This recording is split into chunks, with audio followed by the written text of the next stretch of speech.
Good afternoon. On this final week of school for many students, Ontario's education minister has launched a new province-wide digital learning platform. It's set to be used in Ontario classrooms starting this fall. CTV's Queen's Park Bureau Chief Siobhan Morris joins us live now with more details on this. Siobhan. Well, it's called Edwin, and it's made by Nelson Education. That's the publisher behind a lot of the textbooks you probably used when you were still in school. The idea is to give kids, teachers, and their parents more tools to help in the learning process. The Toronto Catholic Board is already using it right across their system. Some TDSB schools are as well, though it's a little bit more uneven.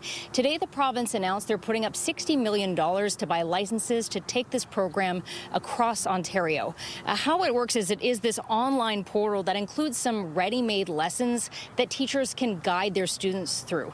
Today we were in a grade 7 classroom where we saw a teacher use this to talk about pie charts. Moms and dads can also peek in on what their kids are doing during the school day. This will be in place for the upcoming school year in September.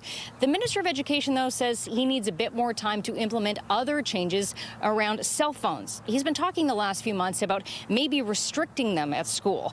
Last week, Paul Calandra toured schools in Quebec where there is a rule like this in place, and he was impressed. Walking through that school, both of those schools, at the elementary and then ultimately the secondary school, the moment you walk in, you can feel it was a different environment entirely. You could just feel a different environment. We went into the cafeteria, kids were talking with each other, there's no cell phones anywhere. Kids were talking with each other, they were playing cards, and as you walked through the hallways to tour the school, the same thing, right? There was nobody on phones, very engaged. You looked out into the yard, kids were playing again. We learned a bit more today about how high school students will be evaluated and earn their final grades come September. Remember, the government has talked about bringing back mandatory exams. In core subjects like math, science, and English, students will be about 20 to 25% of their grades will be determined by that exam. It depends on their grade. Attendance is also a piece of this, only at the high school level, though the minister left the door open today to extending it to the elementary level some point down the road. Reporting live, I'm Siobhan Morris. Michelle, back to you. Thank you, Siobhan.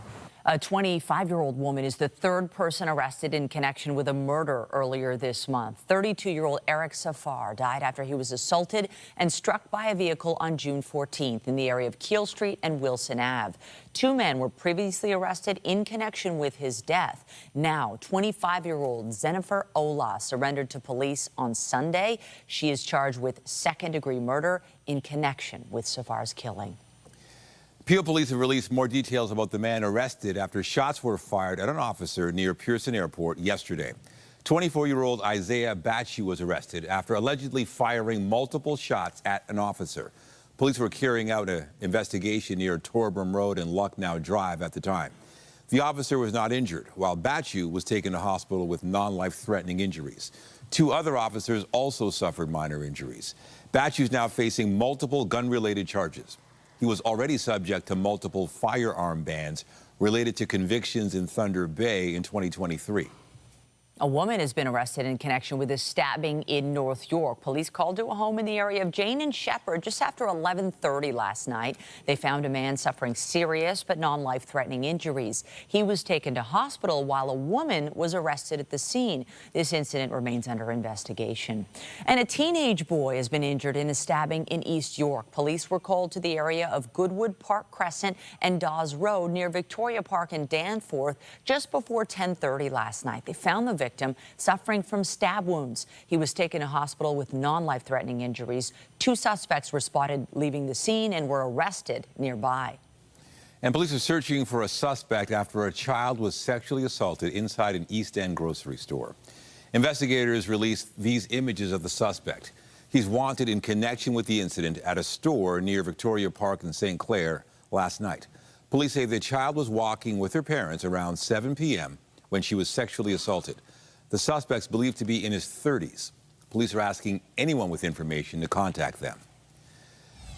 Still to come, the annual rate of inflation rose to 3.2% in May, pushed higher by gas prices. We'll have more on what that means for the Canadian economy a little later in the newscast. Heritage Toronto has installed a new plaque commemorating the 1981 Bathhouse raids.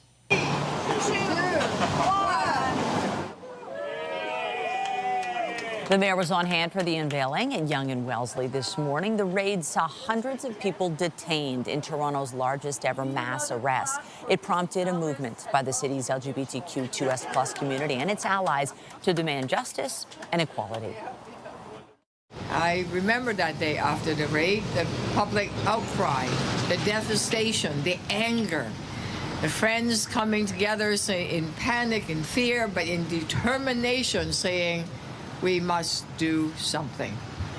And what came next changed the face of Toronto. It changed Toronto forever.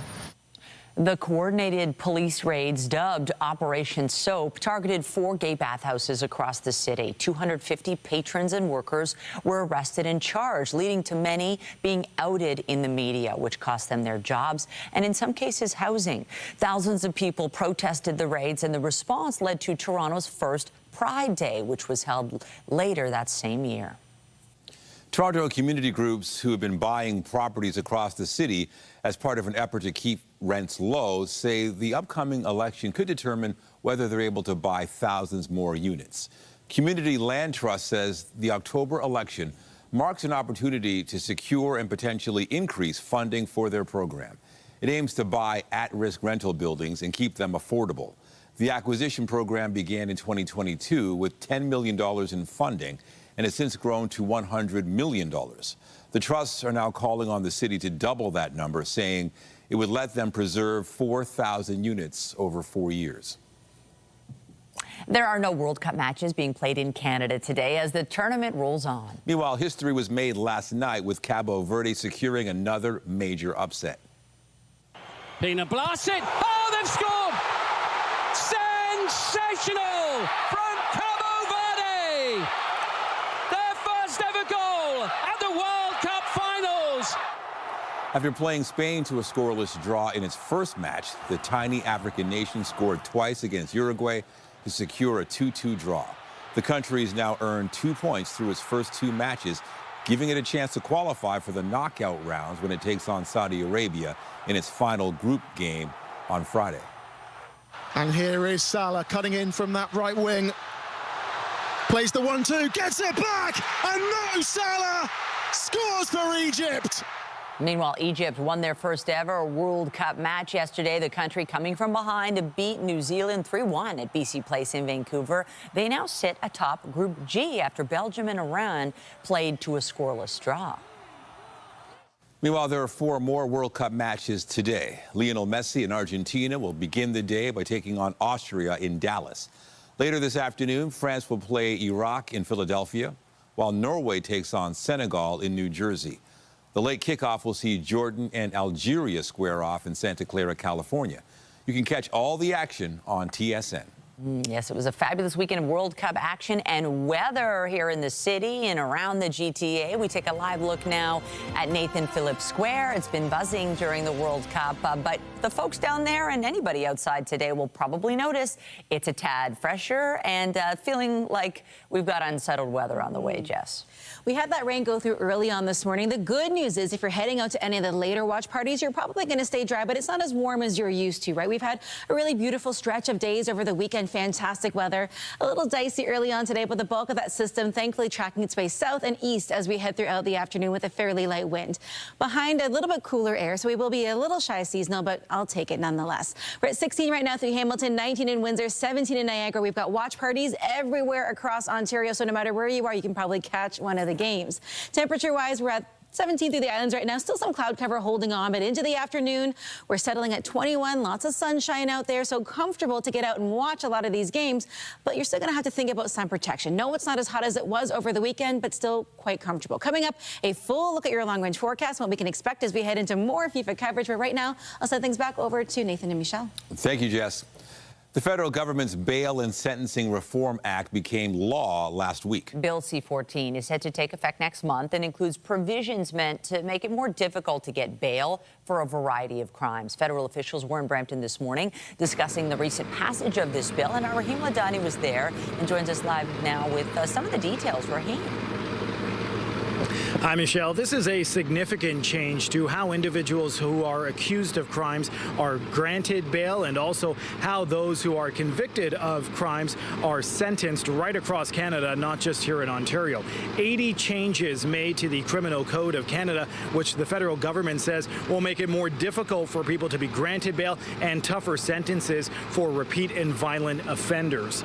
We've seen over recent years a lot of cases where a person accused of committing a crime was out on bail for another alleged offense. Bill C-14, which is now law, aims to address that.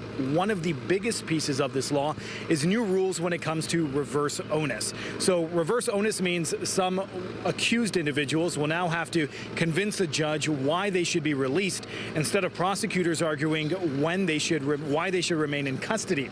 This change is going to focus largely on repeat and violent offenders, organized crime, and violent extortion.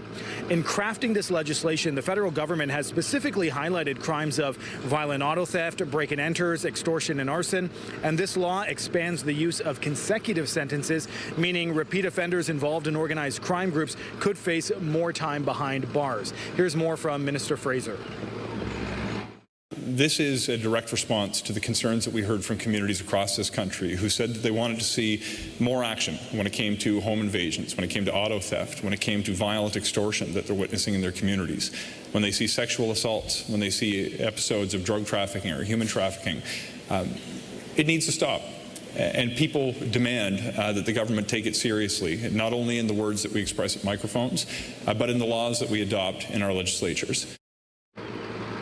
Now, some civil liberties groups have raised some concerns, saying this is going to eat into our fundamental right that you're innocent until proven guilty. Another concern is we know it's well documented that Ontario remand centres are overcrowded. I asked the Attorney General that just a couple minutes ago inside Brampton City Hall behind us. He said they anticipated this problem, and that's why they've opened some old facilities as well. But ensuring the safety of these individuals who are innocent before proven guilty still remains a very real concern. Reporting live, I'm Rahim Ladani. Nathan and Michelle, I'll send it back to you. Thank you, Rahim.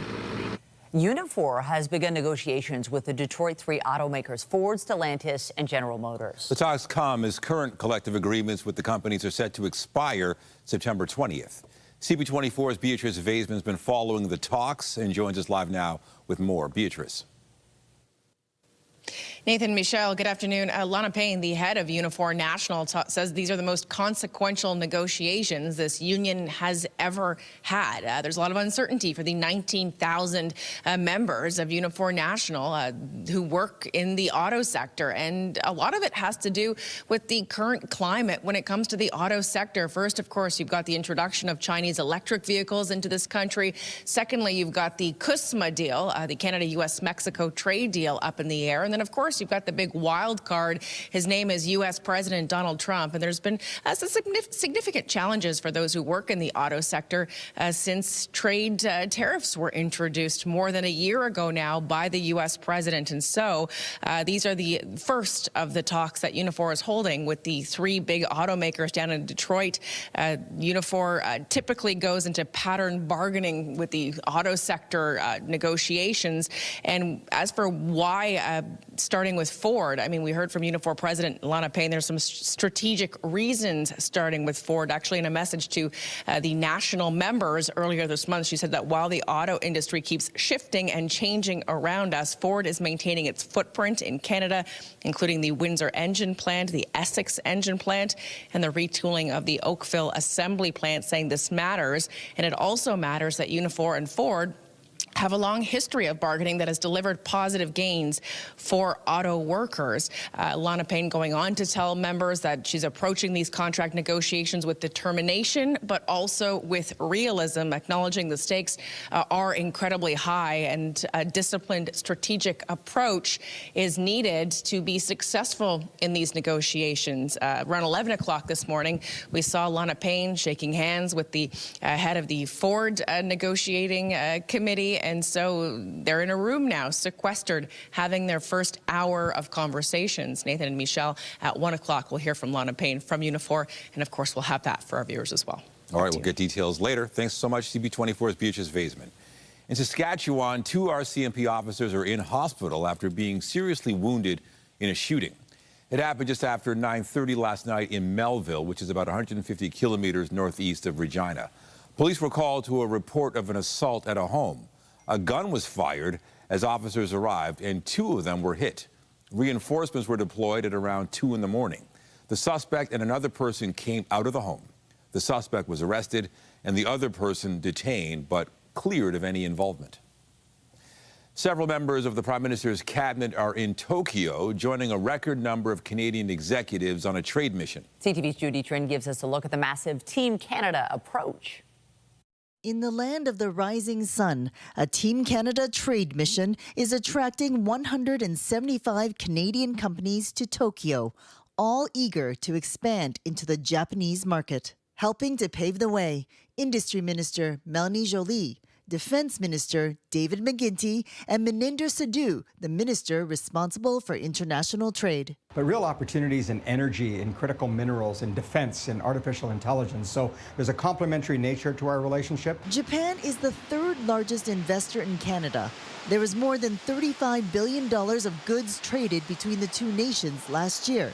But Mark Carney's embrace of China, Japan's biggest regional competitor, is clouding the outlook. In particular, the decision to remove nearly all tariffs on Chinese electric vehicles in exchange for the lowering of Chinese tariffs on canola and seafood. Once the deal expires at the end of the year, there's concern from some analysts. China will demand more access for EVs and other goods at the expense of Japan. It is a trusted partner. It is a G7 member. It is a fellow democracy with whom we have important strategic relationship. And we cannot jeopardize that relationship because we're trying to pursue diversification with China, a partner that has consistently shown itself to be unreliable, to use coercion against us and other democracies. Over the next few days, Ministers Joly and Sidhu will meet with government officials and stakeholders at Toyota and Honda to discuss their concerns, while Minister McGuinty will pitch how Canadian technology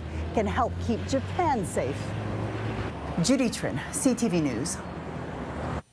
Canada's inflation rate saw a significant increase, rising to 3.2%. Statistics Canada says the Consumer Price Index increased to 3.2% year over year in May. That's up from 2.8% the previous month. Rising gas prices created by global uncertainty around the war in the Middle East continues to drive inflation. However, when gas was removed from the calculation, the Consumer Price Index still rose at a faster pace year over year in May, coming in at 2.2%. compared to 2% in April. CTV's Annie Bergeron-Oliver has been looking at the numbers and joins us live now from Ottawa. Annie, what more can you tell us about this data, and what does it tell us about the current situation in Canada? Hi, Michelle. Well, essentially what the new data is telling us is that things are getting more expensive for Canadians, that inflation is going up. Now, Stats Canada does attribute, as you point out, this increase at 3.2% inflation in May to gasoline prices. Year over year, gas prices are up 33%. Overall transportation costs, again, because of higher energy, up 18.5%. So that means that, most Canadians who are going out to fill up their car, or businesses who rely on vehicles and transportation, they are seeing higher costs. A lot of this is because of the war in Iran and because the Strait of Hormuz has been open and closed for so long. There's so much tanker traffic that has really backed up, and energy prices are higher. The cost of jet fuel is higher as well. So Stats Canada is saying that there's a higher cost for airline transportation as well as tour groups. So traveling is more expensive. Even if you look at some prices of fresh food, for example, that's gone up. The cost of fresh fruit is up 5.3%, fresh vegetables 9%, and food in general is up 3.8%. So we are seeing things get more expensive for Canadians. Although, as you point out, even if you do remove gasoline, inflation is still up to 2.2% over the 2% that it was in April. So it does show that things are getting more expensive. But again, Stats Canada attributes most of this increase to the fact that energy prices have gone up so much since the war began, Michelle. And I would imagine a lot of people hearing these numbers don't even need the numbers to tell them things are more expensive. They can tell every time they're at the checkout. Meanwhile, what are economists saying about the spike in inflation? Well, economists are saying that this is really all about gas prices and energy prices, which again have been really high. Although they do point out that we have seen a reduction in energy prices since their peak several months ago. If you look today, crude oil, for example, is down. Jet fuel is also down.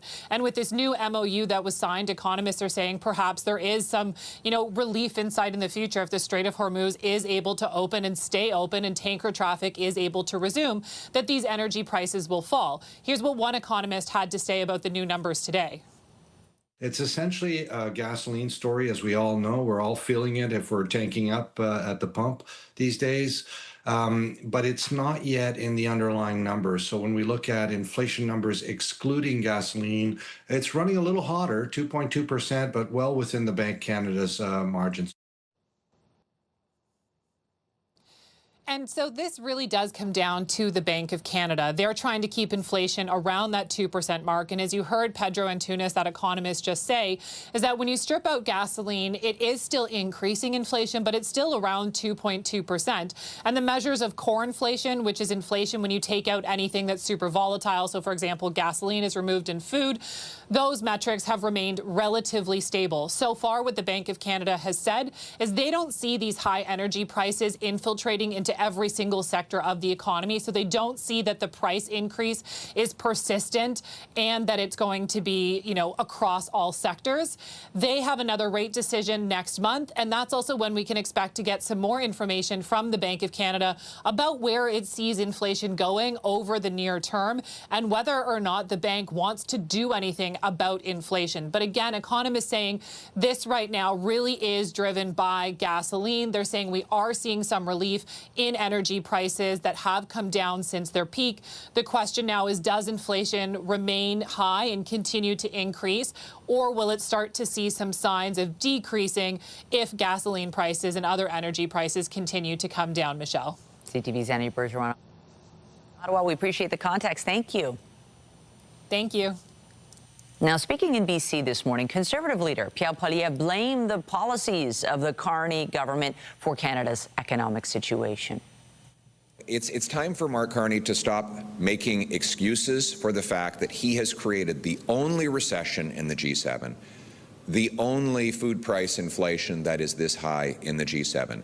If it were really global factors, then why is it that no other G7 country is in recession? No other G7 country is paying the food inflation that Canadians are forced to pay.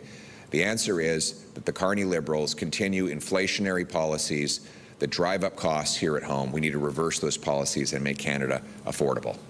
The Conservatives recommend, among other things, opening up real competition so grocers have to fight for customers by driving prices down, getting rid of the industrial carbon tax that raises the cost of farming and food processing, and unblocking Canada's resources. The Prime Minister welcomed his Croatian counterpart to Ottawa this morning. And with Croatia's World Cup team playing in Toronto tomorrow, the talk quickly turned to soccer. I'd like to congratulate you for 2 first victories. You seem to be really a host country with a lot of stamina. I hope that your player, which was injured, will recover well. And we look forward for a great match tomorrow in Toronto between Croatia and Panama. The fans are certainly excited. You'll be well received. The two leaders exchanged jerseys of their respective countries following their introductory comments for the cameras. Croatia takes on Panama tomorrow night starting at 7. The two men are sitting down for talks that will include a range of bilateral issues.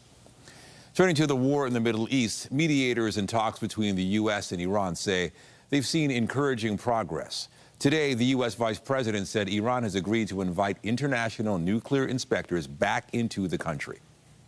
That is a major milestone for the American people and the first step in permanently denuclearizing or permanently ending a nuclear weapons program in Iran. And that's exactly what we wanted to do. That's exactly what we asked to happen. We made a lot of great progress on other nuclear talks. Iran's prime minister says sanctions on his country's oil have been waived, and some of its frozen assets were released. In a joint statement, Qatar and Pakistan say a high-level committee has agreed to a roadmap for reaching a final deal in 60 days. Keir Starmer has announced he will be stepping down as leader of the UK's Labour Party, meaning the country will soon have its 7th prime minister in just over a decade. the question my party is asking now is whether I am best placed to lead us into the next general election. I have heard the answer of my parliamentary party to that question, and I accept that answer with good grace. Starmer says he will remain as a caretaker prime minister until the Labour Party chooses its next leader.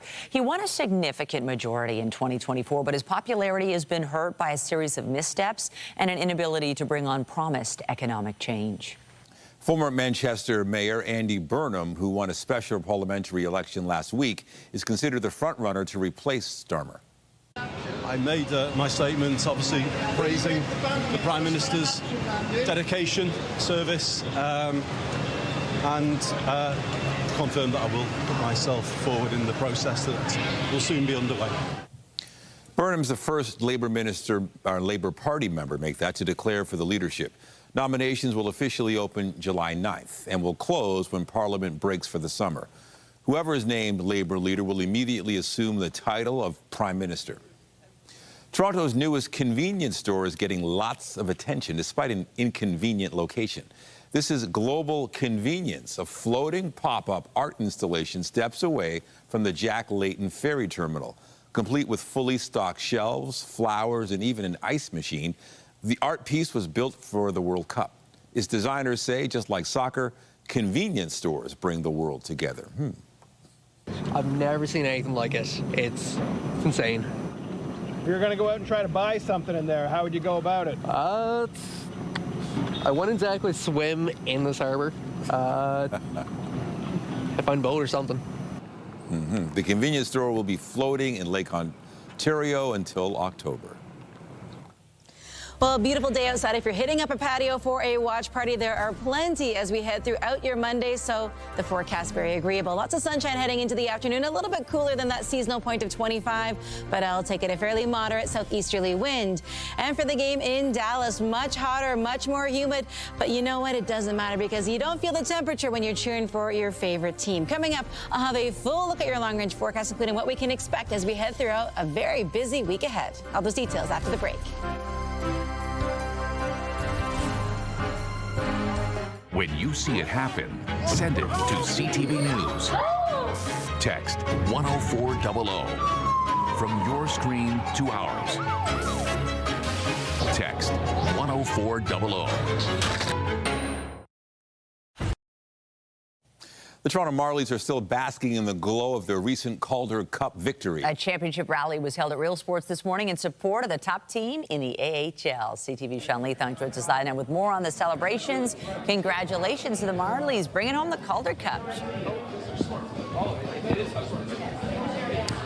Well, you can see right behind me, the Calder Cup is actually on display, Michelle, and what a celebration it was. The confetti, the champagne has all been popped here at Real Sports in Toronto, celebrating the American Hockey League Toronto Marlies, the AHL affiliate of the Toronto Maple Leafs.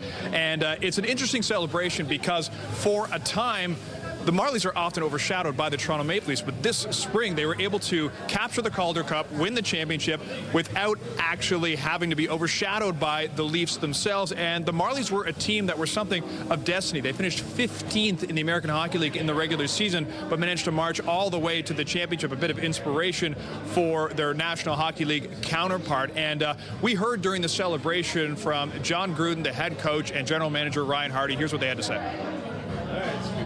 When we were in Wilkes-Barre, Scranton, the weather's starting to get nice. We were in the Residence Inn, I believe. Was it the Residence Inn? And these are things you can't fake, or you can only see it and witness it. But as a coach, I think we stayed late, me, Dicker, and Gio, and we were walking down the hill. We come down, and there's 30 guys cooking on the grill, their shirts, their tarps off, as I should say. And when we saw that, I'm like, wow, this is a special group. We're going to win this thing. I want to thank all the fans. This has been, it's been an interesting few years, the relationship between the hockey teams and the town. But I know these men in the Marlies and in the Leafs, and they love playing here. They love the fans. They love representing this city, and they want nothing more than to deliver championships for all of you. And they certainly did deliver that championship. So Toronto has a professional hockey team that won the championship this year. It sounds strange given what happened for the Leafs this past season, but now looking forward, this seems to provide a bit of a recipe for how a championship is won. You heard the coach and the general manager talking about the team coming together and how the fans came out for this team as well throughout the spring. So they're celebrating today, and then we look forward to next season with the NHL draft coming this Friday. Reporting live, I'm Sean Leathong. Nathan and Michelle, send it back to you. All right, thank you, Sean. I remember when they won the Cup the last time, I think it was 2019, the Marlies. Great team and a great organization. So, yes, Toronto can win. Yes, we can. Yeah. I'm loving this. Calder Cup, World Cup. What a fun time in the city. So many cups. My soul cup is filled. Yeah. I'm getting very sentimental. But no, it's a beautiful day outside. I mean, a little rough to get things started. We saw rain early on this morning. A lot of that has moved out just in time. I feel like the weather knows we want to be outside for all these watch parties. And this afternoon, not as warm as maybe people would like it, but still comfortable. Weather is brought to you by the Presler Law Firm. Injury lawyers, you don't pay unless they win. Still a little cloudy out there, but overall really comfortable to spend some time outside. A nice view of the CN Tower. We're holding on to a decent amount of warmth today and a more southerly flow to the wind, so not as hot as it was as we wrapped up our weekend on Sunday with lots of sunshine out there, but we will get to a really comfortable point. We're holding on right now at about 18 degrees here in the city of Toronto, 16 through Trenton, 21 in Ottawa, 21 in Muskoka, so we're right there. We won't see too much in the way of an increase across southern Ontario, but still nice to spend time outside, whether you're going to a watch party or just enjoying your day. As we head into the afternoon, we'll sit at 21. We should be at 25. Everybody just shy of that seasonal point. After that rain rolled through, a little cool, but heading into the day tomorrow, we rebound very nicely, and that holds on for Tuesday and Wednesday, two very big days. As we head in towards this evening, a little shy of that seasonal point once again, but still at a very comfortable spot as we head through the overnight hours and into the start of the day tomorrow. There is that system that we saw push through early on this morning, bringing some rain, even the risk of some thunderstorm activity. That pushes out, and behind it, lots of high pressure, beautiful sunshine on the way. And your Tuesday and your Wednesday, if you wanted to get out to watch any of the many FIFA games, because we have a game in the city tomorrow, busy, busy, busy on Wednesday as well with games in Canada playing. Great weather to watch any of those games. Again, as we head throughout the bulk of our day, a few spotty showers north of the city, but nothing super organized. That clears out, and we have a beautiful evening ahead of us. Heading into your Tuesday, I know a lot of kids wrapping up the school year. Lots of sunshine if you're still writing exams. A beautiful forecast for that, or for watching any kind of football or soccer. As we head throughout the day on Tuesday, quite nice, and that continues into your Wednesday. So if you do have outdoor plans, camp, patios, watch parties, it won't matter, the weather's going to be great. But we are watching another system late in the day Wednesday that really rolls in and settles in overnight. That will bring us some rain and the risk of thunderstorms on your Thursday. Temperature-wise, we're just shy of where we should be today, and then we get there just in time for the day tomorrow, and we're holding on at about 25 for your daytime high Tuesday and Wednesday. Getting into Thursday, again, that shower activity rolls in overnight. It cools things down just a little for your Thursday with rain and the risk of thunderstorms on and off throughout the day. It's just a one-day special when it comes to the rain, and the sunshine returns just in time for your Friday, Saturday, and Sunday, with Sunday being the warmest day of the week. And you factor in the humidex feeling closer to probably the low 30s, so no Sunday scaries when it comes to your forecast. But overall today, tomorrow, Wednesday, lots going on in the city. When it comes to activities and watch parties, you really can't go wrong with the forecast. Hopefully this helps you plan. Nathan, I'll send it back to you. Indeed it does. Thank you, Jess. Thanks. The Blue Jays are set to begin a 3-game series with the Houston Astros tonight after an unexpected day off yesterday. And this one is high in the air to left. Happ is going back. It is gone! The Jays last played Saturday when they beat the Chicago Cubs 8-6. Yesterday's series finale against the Cubs was postponed because of rain in Chicago. It's been rescheduled for August 6th. Dylan Cease, who was scheduled to start yesterday, will take the ball for the Jays tonight. Game time is 7 o'clock at Rogers Center. The Tempo will wrap up a 3-game road trip as they face the Atlanta Dream tonight. From deep once more. All right, Marina Mabry. The team beat the Connecticut Sun Friday 101-97. Marina Mabry scored 37 points in the victory, sinking 9 three-pointers. Tip-off for tonight's game against the Dream set for 7:30 in Atlanta. Still to come, the Canada arm attached to the International Space Station has malfunctioned. We'll have more on what it means for this famous piece of Canadian technology when we come back.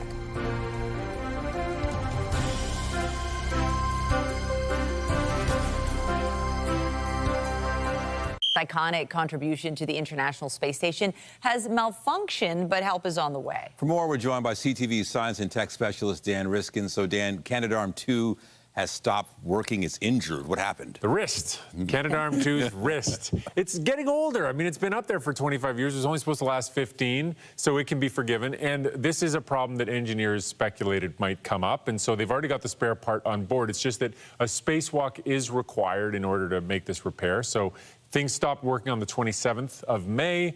The spacewalk is scheduled for June 30th. So if all goes according to plan, it's going to be working again in time for Canada Day. Good. So that'll be good.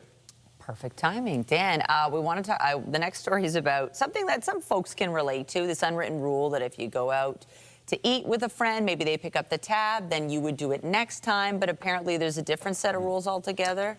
These rules that I thought those were the rules too. But they did a big survey of 600 Americans, and they asked them all these different questions. Well, what if it's this person and that person? Who would you expect to pay if this had happened and that happened? What if they went for the meal before and this person paid? And what emerged was a different story. It is expected that it'll be tit for tat if you're of equal standing in terms of your power dynamic. But if there's a person who has more power in the relationship than the other person, like a boss and an underling, or an uncle and a nephew, or whatever, then the expectation is whoever paid last time pays again. It's a precedent. And that is the way it works when the two of you go for a meal together. And so I took this as very interesting, because now it means if I go for lunch with a friend and there's a power dynamic and I pick up the tab, they might expect me to pick up the tab every time. So I got to be, I guess you got to be careful about that first one. Always pay. It just never changes, right? Well, with kids you always pay, right? That's always going to be there. And my dad still pays when we go out. You know, yeah. So I mean, it goes like that. But it is interesting that there's this power dynamic that plays into it, because I mean, there is the power move of who pays sometimes, and I hadn't really thought about how that connects, but apparently it does. All right, makes sense. Finally, a study about learning a new instrument in your 70s can help your memory. Yeah, this is a neat study out of Japan where there was a seniors group of about 30 people or so, and they learned a musical instrument where it's like a keyboard and you blow into a straw and it puts air through it. And they learned this instrument, and about half of them kind of lost interest and moved on to other things, and half of them stuck with it. And then they did a big cognitive test of these adults before they started the music and after. And what they found is the people that stuck with the music showed better cognitive performance on basically, like, try to remember this string of numbers, or try to remember which cards you saw in this hand, or remember this chessboard, whatever it is. Their memory was improved. And so they did some brain scans and found that, lo and behold, you could measurable differences in gray matter. So there wasn't a different group that already played musical instruments to compare them to, but listen, if you're looking for something to do, and learning a new musical instrument in your 70s, or probably at any age, is just good for the brain, and sticking with it. That makes sense. We should all pick up a musical instrument. Why not? What would you do in your 70s? Is there one you've always wanted? I think in my 70s, as I start to lose my hearing, I would get like bagpipes or an accordion or something. Oh, just to make sure I can hear it, and for the enjoyment of everybody around me. Sure. Dan, thanks so much. I just want to get back into piano, and that's my retirement plan. Okay. Yeah, why not? Just get a little better at it. Tickle the ivories. Yeah. Absolutely. Nathan? Very nice. Bass guitar. Ooh, yeah. I'm not going to do it, but if I did, that's what I would do. I love it. I like that. I can see that. That works. All right, CTV science and tech expert Dan Riskin, thank you. Take care. Thank you. Well, still to come, the Cannabis Council of Canada is suspending its operations. We'll have more on the decision when we come back. Get Toronto's top stories, breaking news alerts, and watch live. Download the CTV News app. Healthcare workers in Newfoundland and Labrador are expressing their anger after they thought they had received an extra paid day off. They later learned the offer was fake and was actually part of a cybersecurity test from their employer. CTV's Garrett Berry has the details. Works continue through a difficult period of change. What is most upsetting to union leaders about this phony email is not the fake promise of a paid day off, but the pretend acknowledgement of the hard efforts of healthcare workers. One young woman responded, said, "I'm a single mom. I thought my employer finally got what I was going through." It was a cheap shot at our members, at employees. That's what it was. The so-called June holiday wasn't a real offer. It was a phishing test sent to thousands of healthcare workers across the province by someone with Newfoundland and Labrador Health Services. The Health Board says they are investigating whether their own employee or contractor, Ernst & Young, wrote and sent the email. So really, this missed a mark is not reflective of Newfoundland and Labrador Health Services. It's not reflective of how we value our employees. The frustration inside this hospital is pretty high right now because the province's health authority has just rolled out a brand new back-end health information system, Core Care. Union leaders in this province say the transition to that new software has been extremely difficult. All of that stress, all of that mandatory overtime, and to then try to hook staff with the promise of a day off, it was actually insulting. Cybersecurity exercises are in the spotlight in this province ever since a cyber attack in 2021 took out healthcare systems for weeks. This email was trying to train employees not to click on suspicious links, but the tone and the message could just be the last straw for many healthcare workers, said NAPE President Jerry Earle. He says he's already heard from one specialist planning to now retire after receiving this message. Garrett Berry, CTV News, St. John's. A national cannabis lobby group is suspending operations, citing challenges tied to the unregulated cannabis market. The Cannabis Council of Canada says the decision reflects the challenges facing the industry. It says there is an active illegal marijuana trade, which is putting a strain on both producers and processors. The council's president says the main reason most legal businesses in the sector are not profitable is because illicit producers are eating up market share and driving down prices.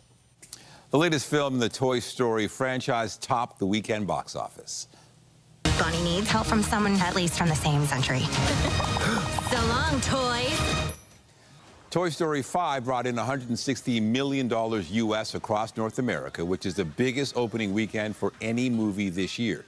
Steven Spielberg's Disclosure Day fell to second with $17 million in ticket sales, and horror film Obsession placed third, bringing in $14.2 million. Coming up, it's never too late to find love. We'll have more on a couple in their 80s who recently tied the knot when we return.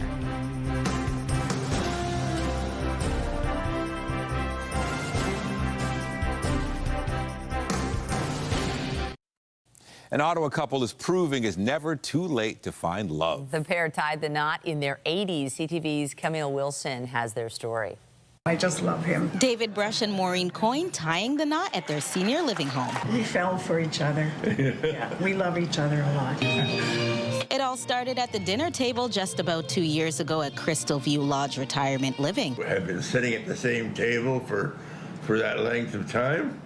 We got to know each other over that length of time, and knowledge became love. And it feels like young love. I'm not 84, I'm 24. I'm not 81, I'm 21. The two, previously married, never thought another marriage was in their cards. My wife died a few years ago, a long and happy marriage. I wasn't expecting to fall in love again, but it happened. My husband died 4 years ago, and I said, never again. I know there's never going to be another man in my life, but there was. That kind of blends in with what we offer here. This is not just a retirement home. Here you come in, you live a lifestyle, maybe you meet your old friends, maybe you meet your next life partner. Announcing their vows to one another in the community chapel. We're extremely happy. Celebrating with family, friends, and their senior living community. And we feel blessed by God. This is my husband. Although Maureen says she was nervous for the day. It feels wonderful. It feels like it's always been there. David and Maureen as husband and wife. They say it's never too late, and they're now looking to the future. One never knows. Just one thing we do know, happiness. Hopefully we get, maybe even 10 years. Who knows? It's possible. Camille Wilson, CTV News. Never too late. Never too late. Congratulations to them. And maybe grab your loved one to stay warm. It's cold out there. It feels so cold in comparison to how warm it's been over the past few days. So we're still in the 20s, but I grabbed a jacket this morning, I'll be perfectly honest with you, but I am delicate when it comes to the weather. If you're heading outside to any watch parties today, tomorrow, Wednesday, and there are plenty to go around, temperature-wise, it's a little warmer getting into the day tomorrow. We saw that system push through early on this morning, bringing our temperatures down.